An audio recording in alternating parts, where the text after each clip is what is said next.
Oke, baik. Bismillahirrahmanirrahim. Assalamualaikum warahmatullahi wabarakatuh. Salatu wassalamu ala asrofil anbiya'i wal mursalin wa ala alihi washabihi ajmain. Amma ba'du. Kita masuk di pertemuan kedua untuk mata kuliah Geografi Politik. Jadi saya tidak bisa masuk ke kelas secara langsung karena kebetulan ditugaskan oleh fakultas ya untuk mengantarkan rekan-rekan mahasiswa yang melaksanakan kegiatan Epkip Edu di SMA 2 Ciamis. Jadi pertemuan kedua kali ini kita akan ganti dengan melihat video perkuliahan. Dan disimak baik-baik karena nanti akan ada sesi tanya jawab dan kalian bisa mengutarakan pertanyaan di WA Group ataupun di kolom komentar di YouTube ya terkait materi yang disampaikan kali ini. Oke, saya akan share screen. Oke, jadi untuk pertemuan kedua kali ini mudah-mudahan sudah terlihat ya share screen-nya. Tema yang akan kita angkat kali ini adalah terkait perkembangan dan pendekatan yang dilakukan dalam geografi politik. Jadi ada 4 bahasan awal yang akan kita bahas. Yang pertama sejarah dan tokoh geografi politik, kemudian objek studi geografi politik, yang ketiganya pendekatan studi geografi politik dan ruang lingkup geografi politik. Nah, ini saya dipercepat aja ya, nanti silahkan kalian dibaca secara mendetailnya di PowerPoint yang dibagikan. Kita mulai dari sejarah dan tokoh geografi politik. Nah, ini pemikiran lama yang dipengaruhi oleh environmentalis. Environmentalis di sini ya berarti intinya mereka seorang filsuf ya yang mengutarakan pemikiran-pemikiran terkait politik tapi dilatar belakangi oleh kondisi alam di sekitarnya. Intinya seperti itulah mudahnya ya. Herodotus pada tahun 485 sampai 425 sebelum Masehi, beliau adalah sejarawan Yunani kuno. Beliau mengungkapkan bahwa influence of atmosphere, water, and situation. Jadi pemikiran tersebut di dalamnya terdapat bahasan terkait atmosfer atau lapisan udara, kemudian air dan situasi di sekitarnya. Jadi keadaan geografi politik itu dipengaruhi oleh itu. Kemudian Aristoteles tahun 383 sampai 322 sebelum Masehi, beliau merupakan filsuf Yunani kuno. Beliau mengungkapkan bahwa politik, nah ini gak komplit ya kata-katanya, mungkin terpotong. Kita lanjutkan saja ya. Kemudian Aristoteles ini maksudnya di sini adalah sebagai cikal bakal atau bisa disebut sebagai bapak politik di dunia ya, salah satu pencetusnya. Beliau mengutarakan atau menemukan istilah politik awalnya. Kemudian Strabo atau kita mungkin bisa bilang beliau sebagai bapak geografi, sejarawan juga, geograf, filsuf Yunani kuno. Nah, beliau salah satu orang yang pertama kali memperkenalkan ilmu geografi. Jadi, geografi politik ini ya berdasarkan dua pemikiran orang-orang ini ya. Aristoteles terkait politiknya, kemudian Strabo ini terkait geografinya. Kemudian Bodin tahun 1593 sampai 1595. Beliau seorang filsuf politik dari Prancis. Nah, ini bahasanya bahasa Prancis ya. Cyclifres de la République ya. Katanya karakter bangsa yang dipengaruhi oleh kondisi iklim dan topografinya. Jadi ya physis determinis ya kalau kita istilah sekarang itu seperti itu. Artinya karakter sebuah bangsa itu akan sangat besar dipengaruhi oleh kondisi geografi yang ada di sekitarnya. Maksudnya seperti itu. Kemudian Montesquieu tahun 1689 sampai 1775, seorang filsuf politik dari Prancis. Kata-katanya adalah de l'esprit des lois, iklim, topografi, dan juga faktor fisis lainnya berpengaruh terhadap sistem politik. Nah, jadi sistem politik di sebuah wilayah atau di sebuah negara lah kalau sekarang ya, itu sangat dipengaruhi oleh geografi gitu ya, baik iklim, topografi, dan juga faktor fisik yang lain atau kita sebut sebagai geografinya. Oke. Nah, kemudian berkembang pemikiran baru yang dipengaruhi oleh determinisme. Kalau yang tadi mah environmentalis ya, yang berlandaskan dengan kondisi alam. Nah, kemudian kalau ini pemikiran baru ini lebih ke determinismenya, yaitu alam yang dipengaruhi oleh manusianya.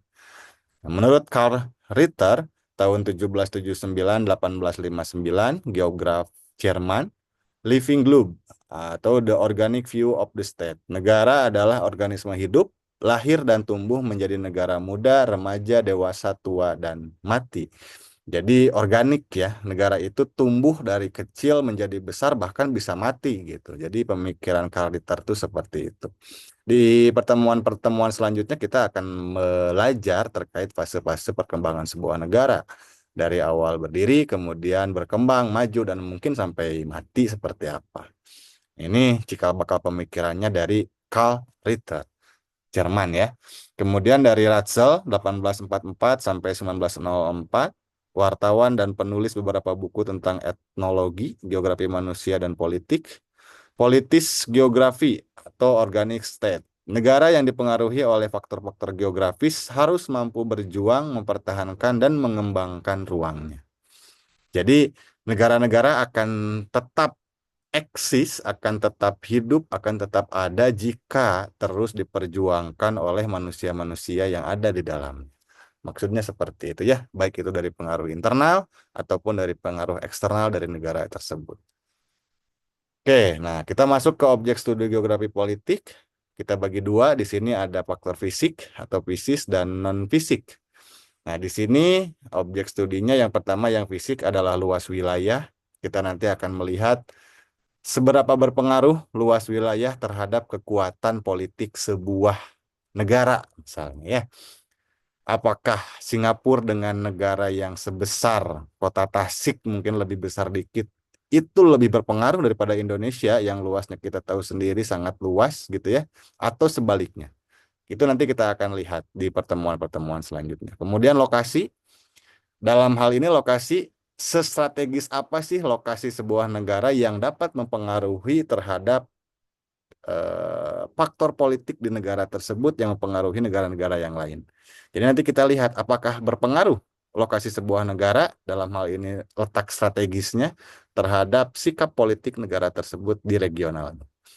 Oke, kemudian bentuk wilayah, misalnya ada yang terpisah-pisah seperti kita ya, berpulau-pulau, ada yang kompleks. Kompleks di sini satu bagian daratan misalnya ya, dan tidak terpisah. Kemudian ada jenis-jenis yang lain, ada yang bentuknya bulat, ada yang bentuknya segi empat, dan lain-lain. Apakah itu berpengaruh terhadap politik sebuah negara ataupun tidak? Nanti kita akan bahas di bagian selanjutnya ya. Kemudian letak astronomis, nah ini kan sangat banyak kita bahas ya, seperti contohnya kenapa sih negara-negara tropis itu jatuhnya paling oke adalah negara berkembang. Jarang negara-negara tropis yang menjadi negara maju misalnya seperti ada sih contoh kecil seperti Singapura, tapi nggak sebanyak negara-negara yang di wilayah subtropis misalnya. Nah, hal-hal itu apakah sangat berpengaruh terhadap kebijakan politik sebuah negara terkait letak astronomis apa tidak? Nanti pun kita akan bahas dalam perkuliahan ini. Itu faktor fisik, kemudian faktor non-fisiknya misalnya penduduk. Nah, ini apakah negara yang kuat secara politik itu harus kuat secara penduduknya juga, baik secara kuantitas ataupun kualitas, atau mungkin sebaliknya, negara yang secara populasi kecil itu bisa menjadi sangat kuat, mengalahkan negara-negara yang populasinya banyak secara penduduk, misalnya dalam hal politik. Nanti itu juga kita akan bahas dalam mata kuliah ini. Kemudian ekonomi, ya kalau ekonomi sangat jelas ya, negara-negara superpower biasanya dia ditopang oleh faktor ekonomi yang sangat kuat di negaranya. Nah, itu silahkan nanti kita akan bahas bersama dalam diskusi-diskusi kelompok ke depan ya, terkait faktor ekonomi yang berpengaruh terhadap sebuah kebijakan politik sebuah negara. Kemudian secara sosial juga sama hubungannya dengan negara-negara lain, ya kan? Apakah musuhan, apakah memang terjadi hubungan bilateral yang baik. Nah, hal-hal seperti itu apakah berpengaruh terhadap kebijakan politik sebuah negara, terhadap kekuatan politiknya atau seperti apa? Masyarakat juga iya, politiknya juga iya, pertahanan dan keamanan juga iya. Nah, sekarang kan salah satu indikator negara tersebut disebut kuat secara politik dan lain-lain itu bisa dilihat dari pertahanan dan keamanannya. Alusistanya misalnya ya. Karena sekarang suka ada indeks militer yang menghitung gitu kekuatan militer sebuah negara dan itu menjadi bargaining position yang sangat kuat terhadap regional politik di sebuah negara tersebut gitu ya. Oke, kemudian pendekatan studi geografi politik bagian ketiga kita akan membahas nantinya terkait historis, mengkaji asal mula dan perkembangan negara. Contoh negara Timor Leste ya.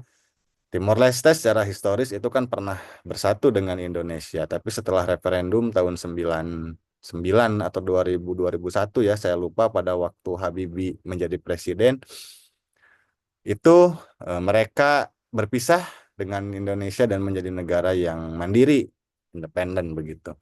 Nah, itu secara historis itu menjadi kajian dalam geografi politik dan itu bisa dijadikan sebuah pendekatan keilmuan ya.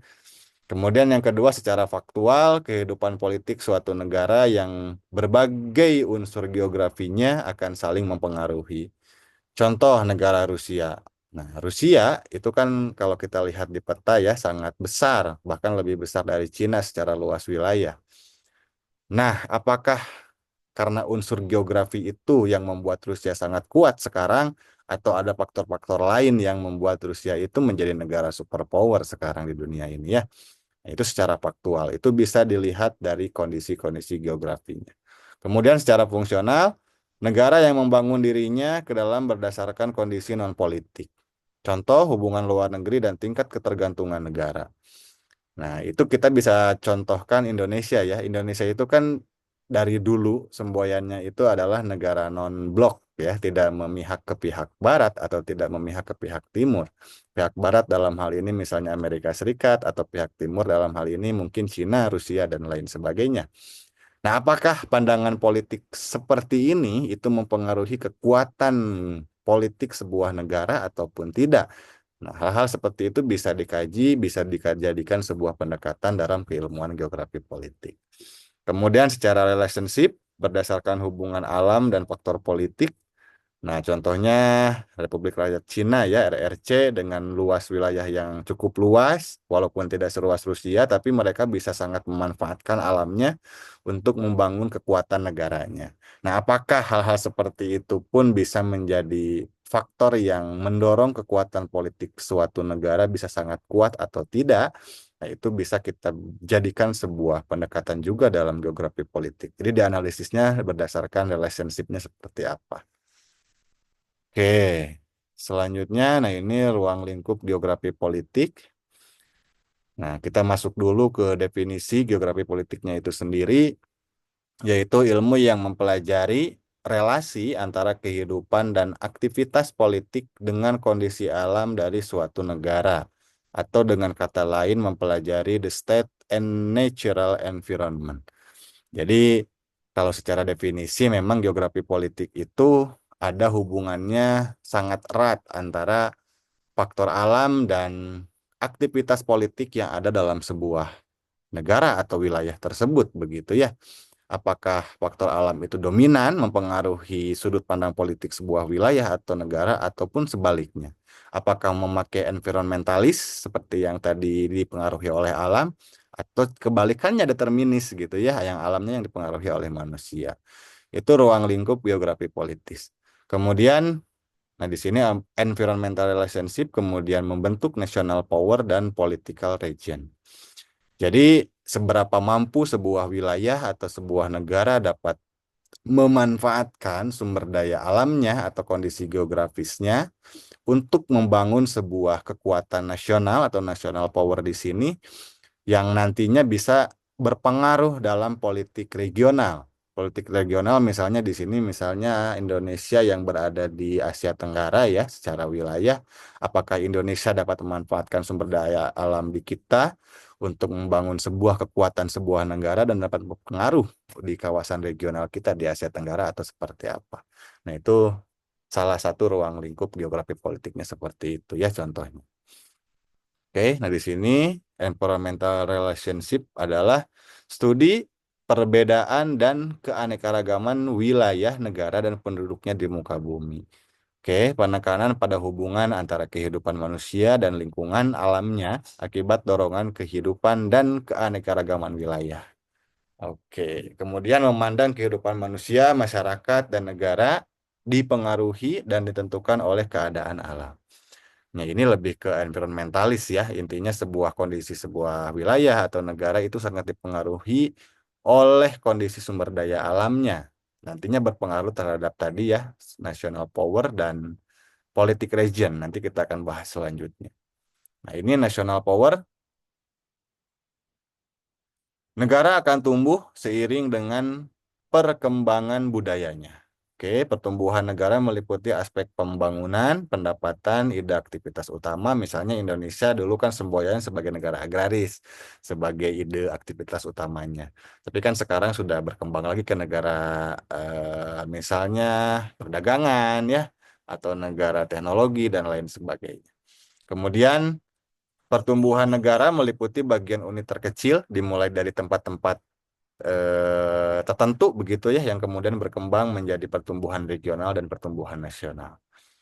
Bagian terdepan negara merupakan refleksi dari pertumbuhan, kekuatan, dan perubahan negara. Jadi biasanya ya negara-negara itu atau negara akan membuat perbatasan dengan negara lain menjadi cerminan negaranya. Jadi intinya di setiap perbatasan itu akan dibangun sebagaimana rupa lah istilahnya ya. Biar kesan orang yang masuk di perbatasan, orang luar yang masuk ke kita itu menjadi ini loh cerminan negara kita gitu ya, bisa dilihat dari perbatasan. Biasanya seperti itu. Proses pertumbuhan negara meliputi area, perbatasan laut, lembah sungai, region, dan sumber daya alam. Oke, lembah sungai. Kenapa lembah sungai? Ini menarik ya. Karena biasanya daerah-daerah yang subur, bisa banyak air, dan bisa hidup dengan layak gitu ya. Biasanya dimulai dari lembah-lembah sungai. Begitu bukan kan di kita secara historis banyak manusia-manusia purba fosil-fosilnya itu ditemukan di lembah-lembah sungai. Seperti di Bengawan Solo dan lain sebagainya. Kawasan teritorial berawal dari primitif menjadi lebih modern. Nah, ini primitif di sini ya mungkin dari awalnya pedesaan berkembang menjadi kota kecil, kota sedang, dan kota besar begitu ya. Pertumbuhan-pertumbuhannya seperti itu. Selanjutnya, perubahan transisi kehidupan negara. Ya, dari awalnya negara yang terbelakang mungkin istilahnya ya menjadi negara berkembang atau bahkan maju menjadi negara maju. Itu kan perubahan transisi kehidupan negara. Bahkan banyak juga contoh-contoh menjadi negara yang mati atau hilang. Ya mungkin nanti bisa dibahas, ada bahasan khusus terkait itu pada bahasan-bahasan selanjutnya. Oke, politik region itu dasar tujuan ruang lingkup dan negara. Oke, baik itu pembahasan pertama. Nah, kemudian kita masuk ke pembahasan yang kedua ya. Nah, di sini kita akan fokus ke ruang lingkup geografi politik. Nah, ini secara definisi ya. Political geography as the study of the relationship between politic and terrestrial space. Nah, ini menurut Norris and Haring tahun 1980. Jadi, geografi politik itu adalah studi terkait hubungan antara politik dan teritorial atau wilayah, begitu ya. Jadi, ya bisa kita simpulkan kalau menurut Norris dan Haring ini, politik sebuah wilayah itu sangat dipengaruhi oleh teritorialnya atau geografinya lah bahasa mudahnya ya. Nah, objek dan geografi politik adalah analisa dan hubungan antar negara dan adaptasi terhadap kondisi lingkungan di dalam negara tersebut. Jadi objeknya itu bisa melihat atau menganalisis hubungan antar negara atau antar wilayah dan adaptasi terhadap kondisi lingkungan di dalam negara tersebut. Jadi dinamika hubungan antar negaranya seperti apa dan nanti diadaptasi ke dalam negaranya tuh seperti apa nih gitu ya, melihat hubungan antar negaranya seperti apa. Itu menurut Abdurrahman tahun 1982. Oke, nah ini tadi kan sudah dibahas juga ya terkait ruang lingkup kajian geografi politik, environmental relationship yang pertama, yang kedua national power dan political region. Saya tidak akan membahas terlalu banyak ya, tapi ini ada beberapa kutipan terkait environmental relationship. Nah, hal ini menekankan pada studi perbedaan dan keanekaragaman wilayah negara dan penduduknya di muka bumi. Konsep environmental relationship menekankan kepada hubungan antara kehidupan manusia dan lingkungan alamnya akibat dorongan kehidupan dan keanekaragaman wilayah negara. Oke, nah ini kemudian menurut Alexander dalam Udur Rahmat 87 mengatakan bahwa ada correlation between culture difference on the one hand and differences in physical phenomena such as climate, soil, and landform on the other. Nah, prinsip ini merupakan prinsip paling tua yang dimulai dan determinisme lingkungan, environmental determinism, yang memandang kehidupan manusia, masyarakat, dan negara dipengaruhi dan ditentukan oleh keadaan alam sampai pada aliran posibilisme sebagaimana telah dijelaskan di atas. Jadi awal berkembangnya sebuah wilayah atau negara itu tentunya diawali oleh paham environmentalis ya, atau dipengaruhi oleh alam. Nah, kemudian seiring berkembangnya waktu, sumber daya manusia semakin tinggi menyebabkan arahnya itu bergerak menjadi posibilisme atau alam yang mempengaruhi manusia. Manusia yang mempengaruhi alam, menjadi kebalikannya ya. Oke, baik. Nah, kalau national power sendiri menekankan kepada masalah power atau kekuasaan sebuah negara, baik itu di internalnya maupun kepada negara-negara yang lain. Prinsip national power dikembangkan oleh Ratzel yang membahas secara sistematis tentang pengaruh lingkungan alam terhadap ketahanan dan kekuatan nasional. Nah, ini swasembada ya, swasembada dalam hal pangan, swasembada dalam hal pertahanan keamanan dan lain-lain. Seswasembada apa sebuah negara sehingga dia bisa berdiri sendiri dan tidak dipengaruhi oleh negara-negara lain. Nah, berarti national power-nya atau kekuatan nasionalnya itu lebih kuat begitu ya kalau dia tidak terpengaruhi oleh negara lain. Oke, terdapat 7 hukum perkembangan atau the seven law of the expansion of state menurut Alexander dalam Abdul Rahmat, yaitu yang pertama, negara akan tumbuh seiring dengan perkembangan budayanya, itu yang pertama. Yang kedua, pertumbuhan negara meliputi aspek pembangunan, pendapatan, ide aktivitas utama. Ini juga sudah dibahas tadi ya. Ini sedikit mengulas saja. Kemudian pertumbuhan negara meliputi bagian unit terkecil, betul. Bagian terdepan negara merupakan refleksi dari pertumbuhan, kekuatan, dan perubahan negara. Kemudian proses pertumbuhan negara meliputi area, perbatasan laut, lembah sungai, region, dan sumber daya alam. Kemudian kawasan teritorial berawal dari primitif menjadi lebih modern dan perubahan transisi kehidupan negara. Nah, ini menurut Alexander atau The Seven Law of the Expansion of State. Oke. Nah, kalau political region ini bahasan yang ketiga. Konsep political region menitik beratkan pada hal-hal yang bersifat teoritis seperti dasar, tujuan, dan ruang lingkup geografi politik serta pengorganisasian keuangan. Konsep politik region membahas tentang pembagian wilayah administrasi.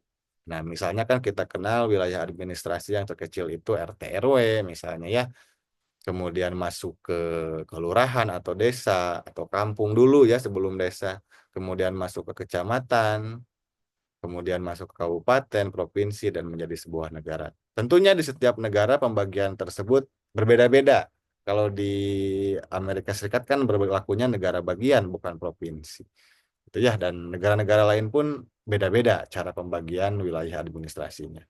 Batas negara dan masalah yang berhubungan dengan pengawasan wilayah kekuasaan negara. Nah, oke.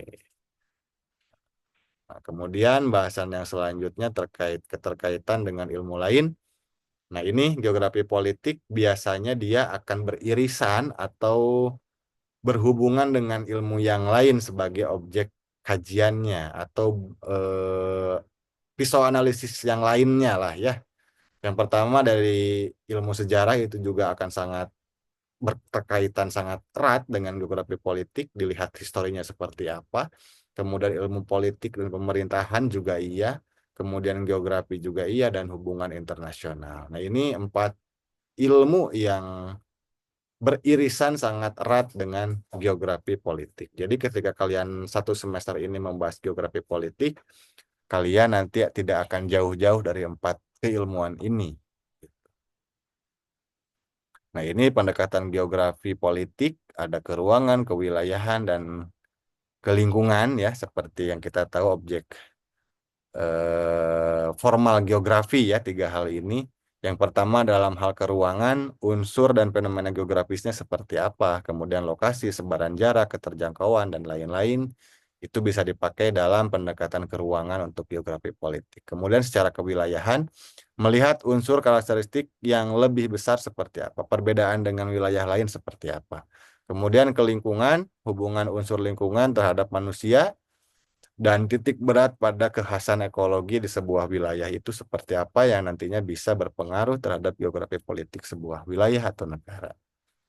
Oke. Nah, ini juga tadi sudah dibahas ya, objek studinya, fisik dan non-fisik, luas, lokasi, bentuk wilayah, letak astronomis. Kalau non-fisik ada penduduk, ekonomi, sosial masyarakat, politik, ketahanan, dan keamanan.